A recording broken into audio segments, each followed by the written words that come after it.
Hello guys, the depth queen स्वागत करती है अपने डीप वाले डेप्थ वर्ल्ड में। और आज मैं बात करने वाली हूँ एक ऐसे टॉपिक के बारे में। एक्चुअली टॉपिक से ज़्यादा ये एक इंडस्ट्री है जिसके बारे में मैंने थोड़ी बहुत बात करी थी। आप लोगों को याद होगा कि मैंने एक बैकग्राउंड डांसर के बारे में बात करी थी जिसने 90s के एरा में बड़े बड़े हीरोज के साथ काम किया था। जो हीरोज के पीछे जो फीमेल डांसर्स होती हैं या एक्ट्रेसेस के पीछे जो डांस कर रही होती है उनको बैकग्राउंड डांसर कहा गया है। और उनमें से एक 90s की एक बड़ी पॉपुलर बैकग्राउंड डांसर थी। और उनको लेकर मुझे थोड़ी सी बात करनी थी, क्योंकि एक वक्त पे 90s की हर फिल्म में काम करने वाली वो अदाकारा, वो डांसर कहाँ है, किस हाल में है। और प्लस उस वक्त एक वेब सीरीज भी आई थी बैड्स ऑफ बॉलीवुड, जिसमें दिखाया गया था कि एक बैकग्राउंड डांसर का बेटा हीरो बन जाता है और फिर उसे पता चलता है कि उसकी माँ जो है एक वक्त पे एक हीरो के साथ, बहुत बड़े हीरो के साथ इन्वॉल्व थी, जिसकी वजह से वो प्रेग्नेंट हो गई थी। और वो जिस बच्चे से प्रेग्नेंट हुई थी वो बच्चा मैं ही हूँ। और मैं जिस लड़की से प्यार करने लगा हूँ वो एक्चुअल में मेरे ही फादर की जो वाइफ है करंट, उसकी बेटी है। तो एक तरीके से हाफ ब्रदर सिस्टर है हम दोनों। जबकि हम लोग एक दूसरे से प्यार करते हैं, लेकिन हमारे रिश्ते की सच्चाई जो बहुत कम लोग जानते हैं वो ये है कि हम असल में भाई बहन हैं। और इसके चलते हमें इस रिलेशनशिप को यही खत्म कर देना चाहिए, यहीं पर उस रिश्ते को तोड़ देना चाहिए और आगे बढ़ जाना चाहिए। तो ये कहानी थी। और मैंने बताया था कि किस तरीके से बैकग्राउंड डांसर के साथ एक्सप्लॉयटेशन भी होता होगा, जिसके बारे में कोई बात नहीं करता है। लेकिन अभी कुछ वक्त पहले सोशल मीडिया पर एक बैकग्राउंड डांसर की मुझे रील्स दिखाई दी, जो बता रही हैं अपने रील्स के माध्यम से कि कितनी बड़ी बड़ी एक्ट्रेसेस, ममता कुलकर्णी, दिव्या भारती, माधुरी दीक्षित के साथ वो काम कर चुकी हैं, श्रीदेवी के साथ काम कर चुकी हैं। और उनका नाम है रूबीना खान, जो कि सरोज खान जी के ही ग्रुप में से हुआ करती थी। और सरोज जी के साथ जो गाना सरोज जी को मिलता था तो उसमें उन्हीं के बैकग्राउंड डांसर्स यूज होते थे, क्योंकि सरोज जी कोरियोग्राफी करती थी। तो जिस जो कोरियोग्राफी करेगा एक गाने को, जितने भी गाने करेगा, एक गाना करे, दो गाने करे या सारी मूवीज के गाने करे, तो उसमें उसी के ही डांसर्स बैकग्राउंड डांसर्स बन के हीरो या हीरोइन के साथ नाचेंगे। तो उसमें से एक रुबीना खान भी थी, जिनकी बहन भी डांसर थी। मुझे उनके बारे में तो नहीं पता, लेकिन बॉलीवुड ठिकाना करके एक यूट्यूब चैनल है जिस पर उन्होंने थोड़ी बहुत अपनी बात करी है। और बैकग्राउंड डांसर्स की लाइफ के ऊपर उन्होंने बात करी है कि प्रोफेशनली उनको कितना एक तरीके से निग्लेक्ट किया जाता है। यहाँ तक कि उनको ये कहा जाता है कि आपको खराब डांस करना है, जिससे जो है जिस हीरोइन के साथ आप डांस कर रही हैं आप उस पर हावी ना हो पाए। तो ये तमाम अंदर की बातें, टेक्निकल बातें स्पेशली, हालांकि मैंने वो इंटरव्यू पूरा नहीं देखा है, लेकिन जितना भी मैंने सुना है मुझे काफ़ी इंटरेस्टिंग लगा है। एक्चुअली उसके छोटे छोटे पार्ट जो हैं वो रिलीज किए गए हैं, 9 मिनट के या 8 मिनट के। पूरा का पूरा पॉडकास्ट 1 घंटे का तो मुझे नहीं दिखा है, हो सकता है आपको दिख जाए। तो उन्होंने बताया कि उस वक्त की जो एक्ट्रेसेस हुआ करती थी, भले ही वो ग्लैमरस हुआ करती थी, खूबसूरत हुआ करती थी, लेकिन डांस में उनके हाथ तंग थे, जिसकी वजह से जो है कोरियोग्राफर चाह चाह कर भी उनका गुस्सा उन पर नहीं निकाल सकते थे, बल्कि उनका गुस्सा बैकग्राउंड डांसर्स को झेलना पड़ता था, क्योंकि आप उनको तो कुछ कह नहीं सकते। तो उनका गुस्सा जो है बैकग्राउंड डांसर को झेलना पड़ता था। हम लोगों के यहाँ एक कहावत कही जाती है, कहो बेटी को, सुनाओ बहू को। यानी कि बहू को अगर कुछ कहना है तो बेटी को डांटना शुरू कर दो कि तू घर के काम नहीं करती, तू ये नहीं करती, सारा दिन सोती रहती है, मोबाइल पे लगी रहती है, टीवी देखा करती है, घूमना फिरना, शॉपिंग करना, तूने क्या ये हाल बना रखा है, तमीज से रह ले नहीं तो निकल ले। तो ये बहू के सामने ना बेटी को डांटने लग जाती थी।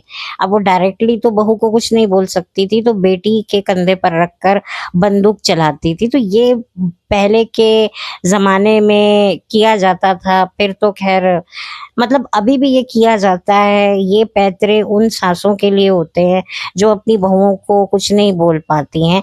वैसे तो देखा जाए तो एक वक़्त पे सासें बहुओं को बहुत कुछ बोल लेती थी, बहुत कुछ बोल लेती थी, लेकिन अब थोड़ा ज़माना बदल गया है, तो ये टेक्निक्स अब इस्तेमाल होने लगी हैं जो उस वक़्त की बहुत कम सासें ये टेक्निक्स यूज़ करती थीं। अब वो ये टेक्निक्स ज़्यादा यूज़ करती हैं, क्योंकि अब अगर बहू को जाकर कुछ डायरेक्टली बोल दिया तो बेटा लड़ने आ जाएगा, तो कोई फ़ायदा नहीं है बेटे के हाथों अपनी बेइज़्ज़ती करवानी। तो फिर कोई फ़ायदा नहीं है, तो बेटर है कि ऐसे बोल लो, नहीं तो फिर कुछ भी मत बोलो। तो ये बातें बताई गई, और किस तरीके से जो आर्टिस्ट होते हैं, जो मेन आर्टिस्ट होते हैं, उनकी क्या मिसअंडरस्टैंडिंग्स हो जाती हैं, कैसे मतलब शूटिंग रुक जाती है, तो ये तमाम बातें जानने को मिलती हैं। और बैकग्राउंड डांसर्स की क्या लाइफ होती है इसके बारे में कोई भी नहीं जानता है। ये फिल्म में हैं, कुछ मिनट के लिए हैं, कुछ सेकंड के लिए भी हैं, लेकिन कुछ मिनट और कुछ सेकंड के लिए भी ये लोग मेन लीड से भी ज़्यादा मेहनत करते हैं, और उसके बावजूद भी इनको कभी भी क्रेडिट नहीं मिलता। कुछ एक दो हो सकती हैं बैकग्राउंड डांसर जो मेन लीड में आ जाती हैं, जैसे कि मैंने सुना है डेज़ी शाह। डेज़ी शाह भी एक वक्त पे बैकग्राउंड डांसर हुआ करती थी, लेकिन वही वाली बात है कि किसी एक्टर की उन पर निगाह पड़ गई, जिसकी वजह से उन्हें एक पूरी फिल्म मिल गई। वो बात अलग है कि पूरी फिल्म मिलने के बावजूद भी एक अच्छा खासा करियर डेज़ी शाह को नहीं मिला। लेकिन ये तो खैर चलो, अब मैं क्या बात करूं, अब इसके पीछे क्या रीज़न है, क्या है, क्योंकि जो ज़्यादातर जो बैकग्राउंड डांसर्स होती हैं उनको एक्सप्लॉइट भी किया जाता है। अब ये सारी बातें इन्होंने बताई हैं नहीं बताई हैं वो मुझे नहीं पता, लेकिन अगर इनके साथ कुछ गलत होगा भी तो भी ये नहीं बता पाएंगी, क्योंकि हर कोई सोचता है कि चल यार हमें जितना मिल रहा है बहुत है, औरों को तो ये भी नहीं मिलता है। तो कुछ लोग ये सोचकर भी चुप हो जाते हैं। और इन्होंने अपनी फाइनेंशियली भी बताया कि जो मतलब हमें पैसे कई साल पहले मिला करते थे एडवर्टाइजमेंट के, आज भी वैसे उतने ही पैसे हमें मिलते हैं। यानी कि पैसों के मामले में भी इनकी बढ़ोतरी नहीं होती है। जो फिल्म एक्ट्रेसेस होती हैं वो तो अपने रेट्स बढ़ाती हैं, फीसेस बढ़ाती हैं, लेकिन ये बेचारी जो बैकग्राउंड डांसर्स होते हैं इनके पास तो कोई ऑप्शंस ही नहीं होते। और बेचारी जो बैकग्राउंड डांसर तो ऐसी भी होती हैं जो अपना घर चलाने के लिए, परिवार को चलाने के लिए इस प्रोफेशन में आती हैं। अब तो खैर लोग इस प्रोफेशन में आने को इतना बुरा नहीं मानते हैं, लेकिन एक वक्त पे जो लोग बहुत ज़्यादा स्ट्रिक्ट हुआ करते थे, फैमिलीज, रिश्तेदार, तो उन जो भी जो लड़की इसी प्रोफेशन में आती थी तो उसकी मैंने सुना है शादी भी नहीं होती थी। क्योंकि मुझे एक किस्सा बताया गया था कि एक हमारे नोन की लड़की फिल्म में गई, उसने काम किया, और उसके बाद जो है उसको अच्छे घर के रिश्ते भी आने बंद हो गए, शादी नहीं हुई, क्योंकि भाई बॉलीवुड को अच्छा तो माना ही नहीं जाता था कि ये लाइन गंदी है। और देखा जाए तो ये लाइन वाकई बहुत गंदी है, पर ठीक है, सबके पैशन हैं, सबके सपने होते हैं। और ठीक है, मैं ये नहीं कहती कि आपको कोशिश नहीं करनी चाहिए, पर प्रॉब्लम कुछ ऐसी हो जाती है कि ऐसी सिचुएशन में ये लड़कियां फंस जाती हैं कि इनकी जान पर भी बनाती है।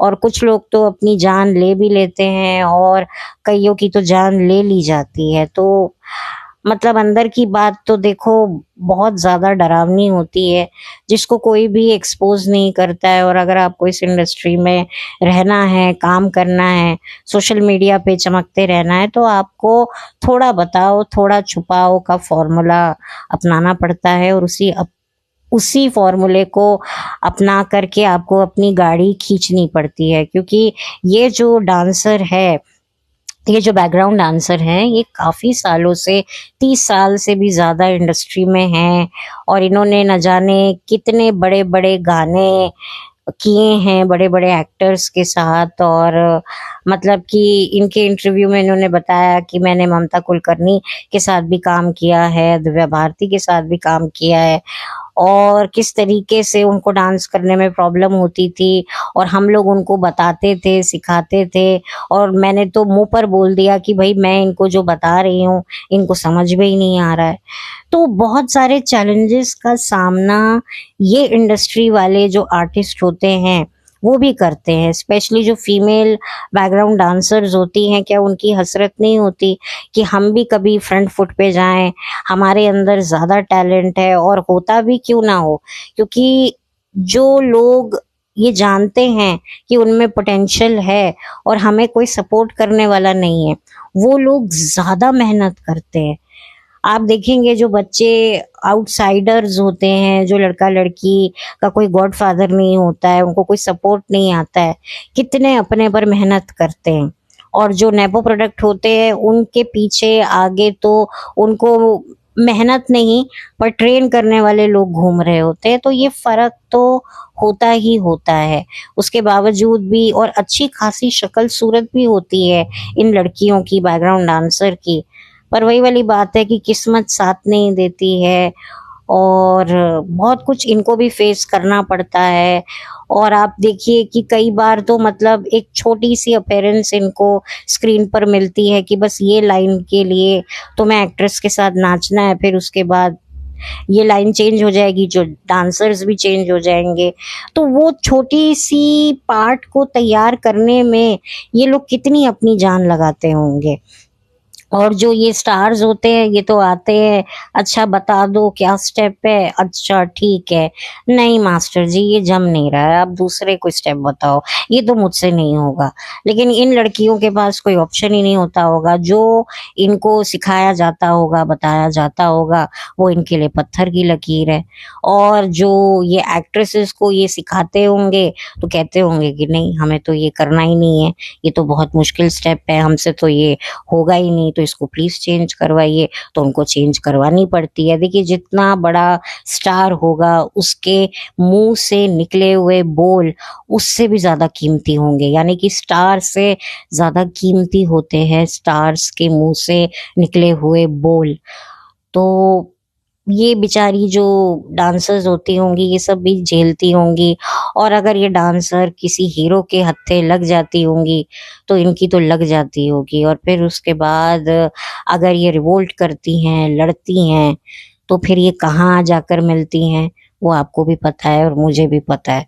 तो ये पूरा सिनेरियो है। और जिन जिन को भी इस प्रोफेशन में इंटरेस्ट है, इस प्रोफेशन में मतलब आप जानना चाहते हैं कि बैकग्राउंड डांसर का प्रोफेशन कैसा होता है, तो कृपया ये इंटरव्यू ज़रूर देखिए। और मैं चाहती हूँ कि ऐसे लोगों के बारे में भी जाने जिनके बारे में कोई बात नहीं होती है, क्योंकि अक्सर मैं एक बात ये कहती हूँ कि बात हमें हमेशा एक मुकालता रहता है कि बात उनकी होती है जिनमें कोई बात होती है, पर सही मायने में बात उन्हीं में होती है जिनके बारे में बात होती ही नहीं है।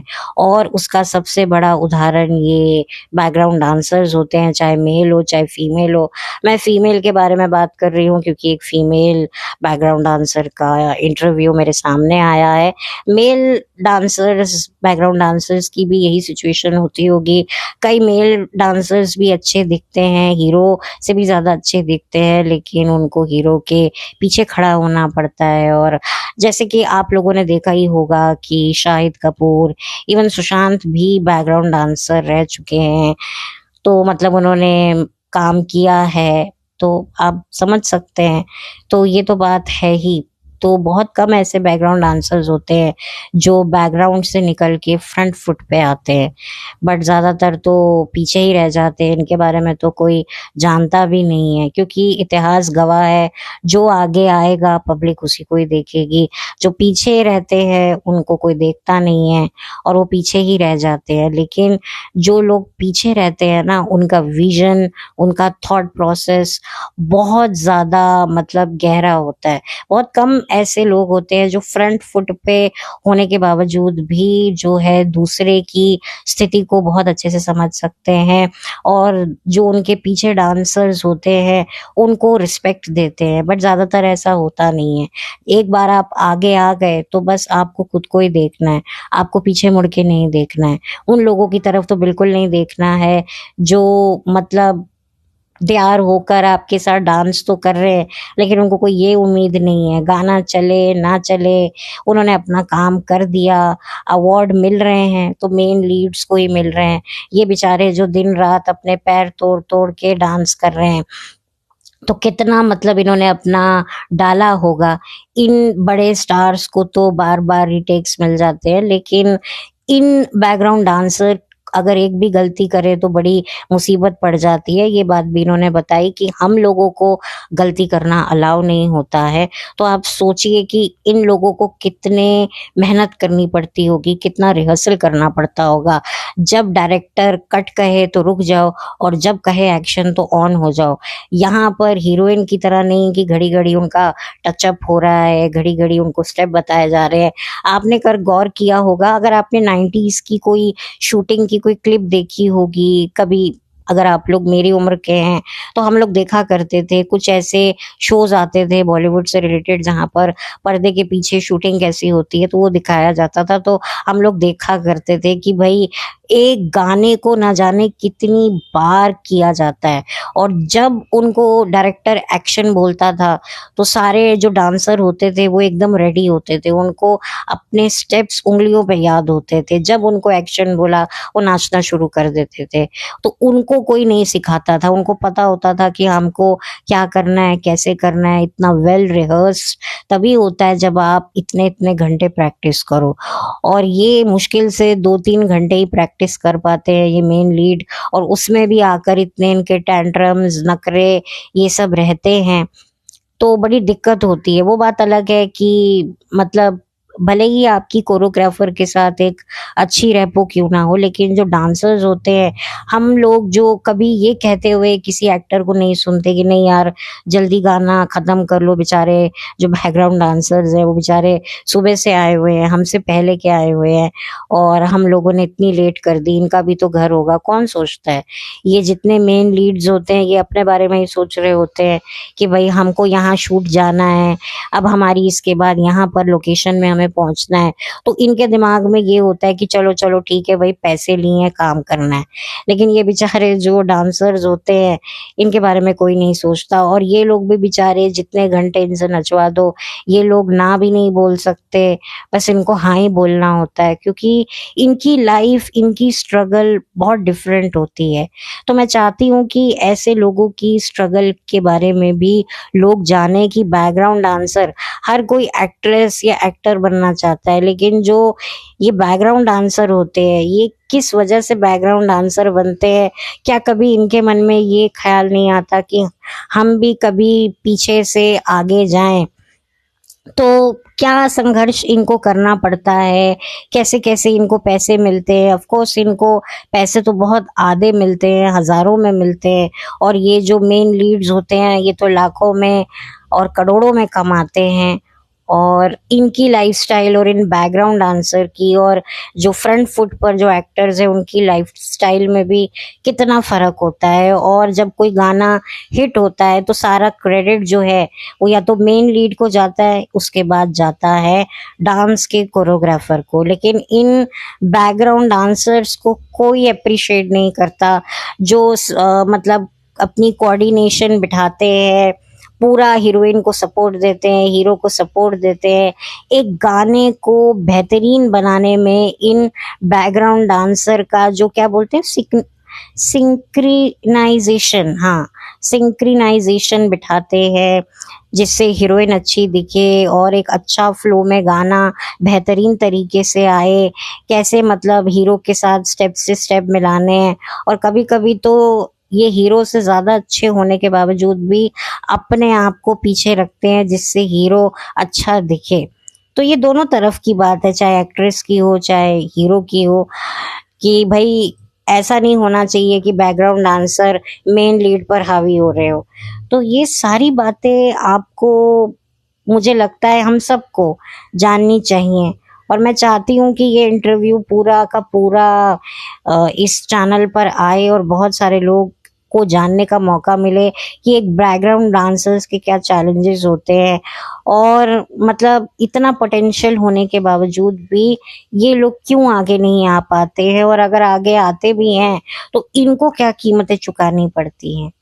तो इसीलिए मैं हमेशा अपने चैनल के माध्यम से ऐसे लोगों के लिए बात करना चाहती हूँ जिनके बारे में कोई बात होती ही नहीं है, जो एक्चुअल में बात करने लायक हैं। तो उनके बारे में बात होती नहीं है। हम लोग एक गाना देखते हैं, जैसे कि फॉर एग्जाम्पल हमने गाना देखा, कोई भी 90s का गाना उठा लीजिए जो बहुत ही अच्छा था और बहुत ही पॉपुलर था, तो उसमें को जब हम गाने को याद करते हैं तो हमें दो लोग याद आते हैं कि भाई ये गाना इस एक्ट्रेस पे फिल्माया गया है। फिर बाद में हमें होता है कि हाँ ये इस बंदी ने या बंदे ने कोरियोग्राफ किया है। फिर बाद में हम ध्यान रखते हैं कि भाई किस सिंगर ने गाया है। फिर बाद में हम ध्यान रखते हैं कि अच्छा इसको कंपोज किया किसने, लिखा किसने। फिर सबसे एंड में डायरेक्टर के बारे में हम सोचते हैं। लेकिन यहाँ तक तो हम पहुंचते ही नहीं है, हम सिर्फ मेन लीड को ही देख लेते हैं, कोरियोग्राफर तक भी नहीं जाते। भाई इसका गाना है, क्या नाची है ये एक्ट्रेस। लेकिन ये गलती हमारी है कि हम भूल गए कि जितनी रिहर्सल इस एक्ट्रेस ने करी है उससे कई ज्यादा रिहर्सल इस गाने की इन बैकग्राउंड डांसर्स ने की है, और सबका एक टीम वर्क होता है। लेकिन इनके बारे में ना कभी कोई कहता है, और ना ही मुझे लगता है कि ये बेचारे सिर्फ अपना काम करते हैं, अपने पैसे मिल जाते हैं इनको और अपने घर चले जाते हैं। इनको ना किसी अवार्ड की भीख होती है, ना ही इनको किसी भी तरीके का कोई लालच होता है। बस ठीक है, हमें काम मिलता रहे, हमारा परिवार चलता रहे, और हम बस यही उनकी एक डिजायर होती है। और अगर कुछ बनने की चाह भी होती होगी तो इनको पता है, इंडस्ट्री को ये अंदर से जानते हैं, क्योंकि जो पीछे रहता है उसको आगे की होने वाली सारी गतिविधियों की जड़ का भी पता होता है। तो इस वजह से कुछ लोग हालात से समझौता कर लेते हैं, और कुछ लोग आगे बढ़ना चाहते हैं, उनको बढ़ने नहीं दिया जाता। और अगर कोई आगे बढ़ के आ जाता है तो फिर उसको बहुत सारे रिपेमेंट्स चुकाने पड़ते हैं। मतलब आप लोगों को पता ही है, अब आप लोगों से कोई ढका छुपा तो है नहीं।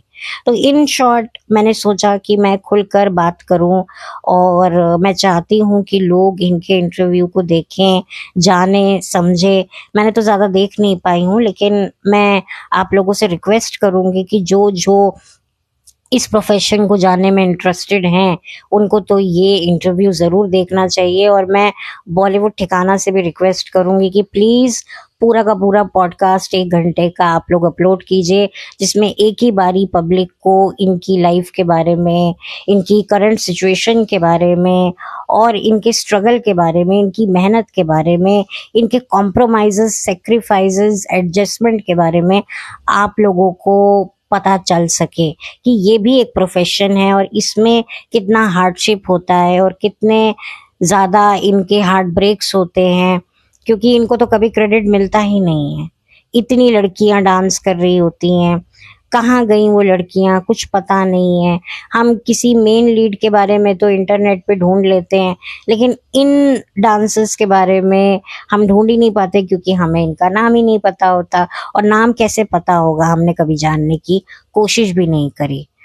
तो ये बातें थी, और ये बातें मुझे करनी थी, और इसी वजह से मैंने ये पॉडकास्ट बनाने का बीड़ा उठाया। और उम्मीद करती हूँ कि आपको ये मेरी कोशिश अच्छी लगी होगी।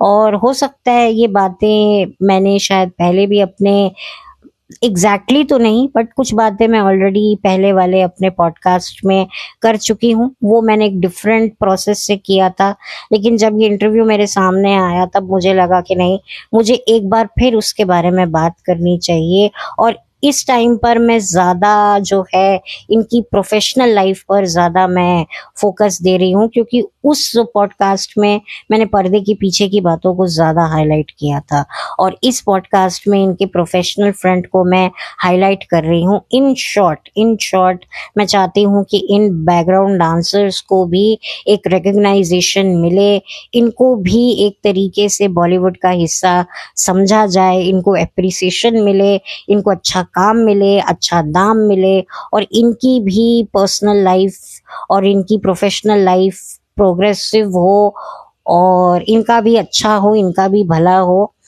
बस मैं तो यही चाहती हूँ कि भाई सबका भला हो, सबका सही हो, और हमारा भी सबके साथ में विकास हो जाए।